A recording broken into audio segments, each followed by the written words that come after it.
Alright, this is the abdominal arteries and veins of the cat. And what we're looking at right now is this is the celiac artery. And the arteries in the abdomen spell the word carpium, so if that helps you guys with your studying. So we're going to start at the top with C for celiac, which is the C in carpium. We have A for the anterior mesenteric, which is the A in carpium.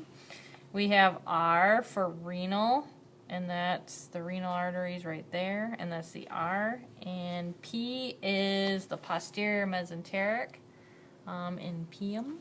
And then we have the I, which is iliolumbar.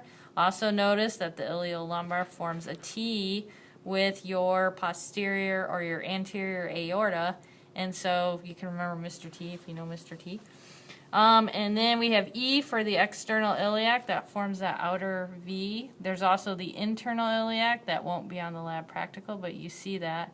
And in between the internal iliac is the M in carpium, or the medial sacral, which is right here. Alright, for the veins, you need to know the posterior vena cava. And don't forget the femoral artery over here. Oh, yes, I totally forgot the femoral. Alright, the femoral artery is right there. Okay.